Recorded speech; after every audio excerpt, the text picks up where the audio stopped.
Following the Great War, the United States moved more and more to a stance of neutrality in an effort to try to avoid being drawn into more wars in Europe. But neutrality became harder and harder to maintain in the 1930s as it became clear that the world was again moving towards its second World War of the century. On the front lines of this attempt to maintain neutrality, what could be called the war before the war, was the United States Merchant Marine. And on May 21st, 1941, more than 6 months before the United States entered the war, the merchant vessel SS Robin Moor became the first U.S. flagged merchant vessel of the Second World War to be sunk by a German U-boat. It tested all the boundaries of neutrality in the long path that would draw the United States into the largest conflict in human history. The U.S. participation in the Great War and in establishing the terms of the peace that followed caused an unexpected shift in the public attitude. The Office of the Historian of the Department of State explains, although many Americans had rallied to join President Woodrow Wilson's crusade to make the world safe for democracy in 1917, by the 1930s, critics argued that the U.S. involvement in the First World War had been driven by bankers and munitions traders with business interests in Europe. These findings fueled a growing isolationist movement that argued that the United States should steer clear of future wars and remain neutral by avoiding financial deals with countries at war. Events elsewhere in the world only seemed to move the public to become even more isolationist, even as they made neutrality harder to maintain. The Bill of Rights Institute explains, as the country remained mired in the Great Depression in the early to mid-1930s, it began to appear ever more likely that the world was headed for another major war. Japan conquered Manchuria in 1931 and invaded China in 1937. In Europe, Benito Mussolini's fascist regime in Italy had launched an invasion of Ethiopia in 1935, and Adolf Hitler, who had taken power in Berlin in 1933, engaged in flagrant violations of the Treaty of Versailles. In this increasingly dangerous environment, Americans became convinced that their involvement in World War I had been a grave mistake, one that must not be repeated. In 1934, the United States impaneled the Special Committee on Investigation of the Munitions Industry, chaired by North Dakota Republican Gerald Nye. The Bill of Rights Institute explains, although the Nye Committee found no direct evidence of a conspiracy to embroil the United States in the Great War, it did reveal that U.S. firms had made massive amounts of money from the country's involvement. In a time when big business was being blamed for the Great Depression, this was enough to convince Americans that business was guilty and that something had to be done to prevent the banks from leading the country into war again. Congress sought to preserve the nation's neutrality through a series of acts called, appropriately, the Neutrality Acts. The acts represented a difficulty for the Roosevelt administration, which, under Secretary of State Cordell Hull, preferred more freedom to be able to support allies, but clearly represented the will of the people. The first act, enacted on August 31, 1935, prohibited the export of arms, ammunition, and implements of war from the United States to foreign nations at war, and required arms manufacturers in the United States to apply for an export license. The State Department Office of the Historian writes that President Franklin D. Roosevelt originally opposed the legislation, but relented in the face of strong congressional and public opinion. In addition, in 1936, Congress extended the act to prohibit Americans from extending loans to belligerent nations. International events in 1936 added further impetus, as the Office of the Historian explains. The outbreak of the Spanish Civil War in 1936 and the rising tide of fascism in Europe increased support for extending and expanding the Neutrality Act of 1937. The 1937 Act allowed the president to extend the prohibition beyond arms, prohibited Americans from traveling on belligerent ships, and prohibited U.S. ships from carrying arms to belligerents, even if those were not manufactured in the United States. Referring explicitly to the Spanish Civil War, the law clarified that civil wars were included in the prohibition. Finally, in November 1939, as the world was falling into war, under pressure from the administration, the act was revised again. The arms embargo was lifted, but only under cash and carry rules.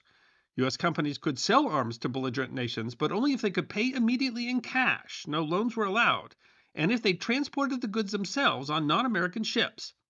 Not only could U.S. ships not carry war goods, they were prohibited from entering belligerent ports. The Office of the Historian explains that Roosevelt had engineered cash and carry as a deliberate way to assist Great Britain and France in any war against the Axis powers, since he realized that they were the only countries that had both the hard currency and ships to make use of cash and carry. The growing war would test whether these rules could, as they were intended, the Bill of Rights Institute explains, to identify the factors that had allegedly drawn the United States into World War I, and then to ban them. First test came with the SS City of Flint. The City of Flint was an unarmed cargo ship of the type called Hog Islanders. In October 1939, the ship was carrying a cargo of tractors, flour, and fruit to England. The captain, Joseph Gaynard, assumed that his vessel was safe. The U.S. was a neutral nation, and nothing on the ship's manifest was contraband under international law. To ensure neutrality, he had replaced his radio operator, who was a British citizen, with an American. On October 9th, Gaynard told Life magazine, his lookouts saw a ship. From the color of her paint, I thought at first that she was a Frenchman, but from the position and number of her guns, I could tell that she was neither French nor British. In fact, it was a German warship, the cruiser Deutschland. To Gaynard's surprise, the Germans declared that the 20,000 barrels of lubrication oil on board were contraband, and seized the ship. Life magazine wrote, on October 9, 1929, the 4,963-ton American freighter City of Flint was seized mid-ocean by the German pocket battleship Deutschland and boarded by a Nazi prize crew. This precipitated the first and most dramatic incident involving neutral America in the European conflict. Gaynard said that 18 of a prize crew came on board with 60 hand grenades, 12 rifles with bayonets, 20 pistols, and 1 machine gun. While he described the Germans as polite, he was told to obey, or we'll blow up the ship. The ship would then begin a bizarre and epic voyage, as Life magazine explains. The Flint's peregrinations under 3 flags took it to Tromsø in Norway, to Murmansk in the USSR, to Norway again.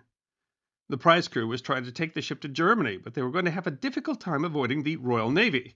Sailing through the North Sea, Gaynard convinced the Germans that they needed to put in for water. Actually, he told Life, we had plenty of water, but we wanted the Germans to order us into port. The crew ordered them into the Norwegian port of Tromsø. It was a risk entering a neutral port, and Gaynard hoped that they would be interned. The German crew painted over the American flags on the side of the ship and made Norwegian flags. But his plan didn't work as expected. The Norwegians applied neutrality rules, filled their water tanks, and made them leave within 24 hours. The prize crew would have wanted to go south to Germany, but Gaynard explains there was a devil of a southwest gale blowing, and we were afraid it would set mines afloat along our course. Furthermore, there were plenty of British ships on patrol from the south. The captain convinced them to instead head for the Russian port of Murmansk. There, the prize crew created a German naval ensign. In Murmansk, Gaynard writes, we received salutes from all the other ships.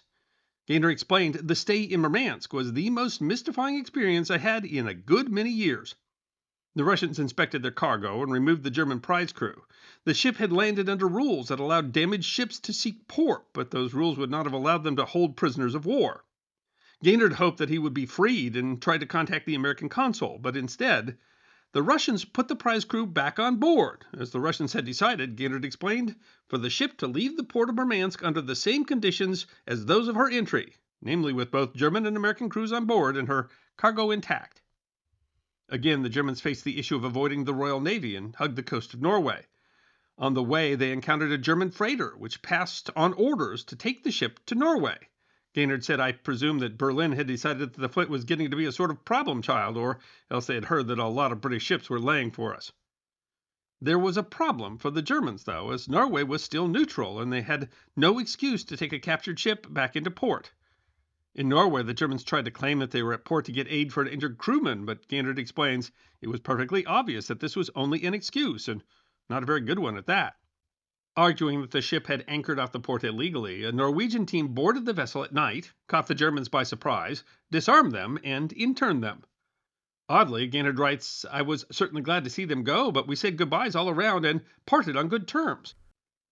I had become good friends with the German captain, Mr. Hans Pussbach was his name, and we shook hands and promised to meet each other after this war was over, provided there is anything left to meet on.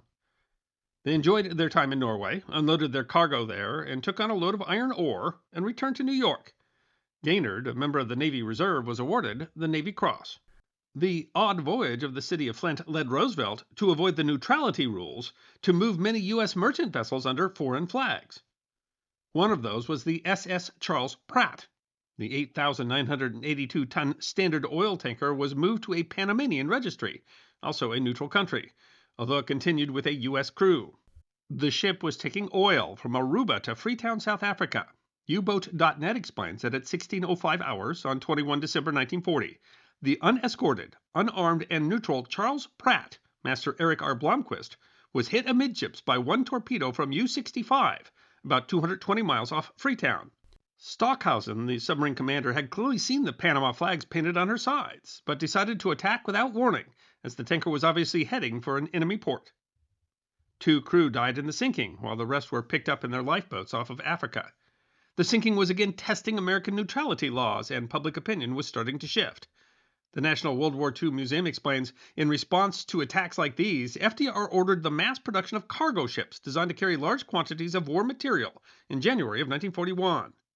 Those mass-produced ships were known as Liberty ships.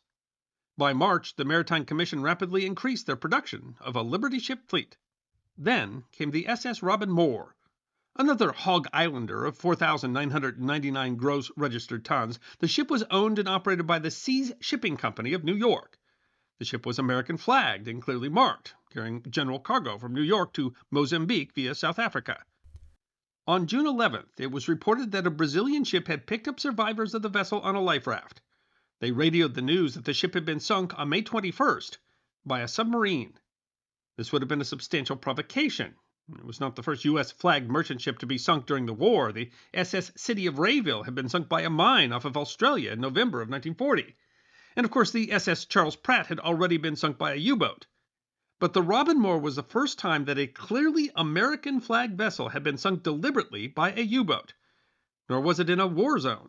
The New York Times reported on June 11th that 22 crew and passengers, among them 3 women and an infant, were still missing and probably lost. While the initial report was that the submarine was German, the president advised the public to await facts.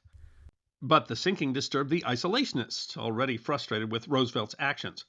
Senator Nye questioned the story at a press conference the next day, saying it is a most unfortunate thing if what is alleged is true.